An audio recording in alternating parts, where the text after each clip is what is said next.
सबैजनालाई फेरि पनि प्रभु यीशु ख्रीष्टको नाममा जय मसीह।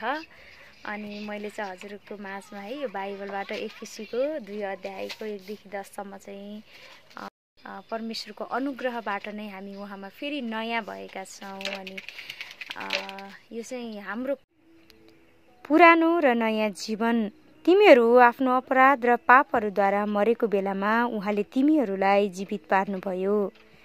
यिनैमा यस संसारको रीति अनुसार र आकाशको शक्तिको मालिक अनुसार अनाज्ञाकारिताको सन्तानमा अहिले काम गर्ने आत्मा अनुसार तिमीहरू अघि एकपल्ट चल्दै थियौ।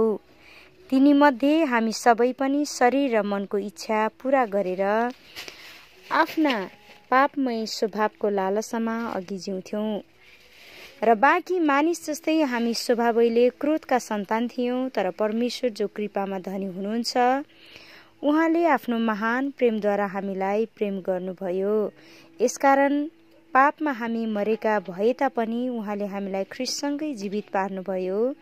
अनुग्रहबाट नै तिमीहरूले उद्धार पाएका छौ र उहाँसँग हामीलाई उठाउनुभयो अनि स्वर्गीय स्थानहरूमा ख्रीष्ट येशूसँग बसाल्नुभयो।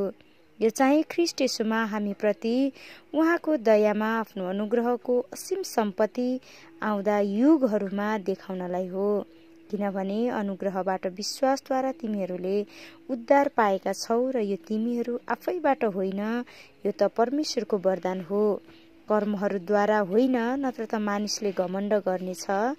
किनकि हामी असल कामहरूको निम्ति ख्रीष्ट येशूमा सृजना गरिएका उहाँका हातका सिप हौँ। हामी ती बमोजिम हिँडौँ भन्ने हेतुले परमेश्वरले पहिलेबाटै ती तयार गर्नुभएको थियो।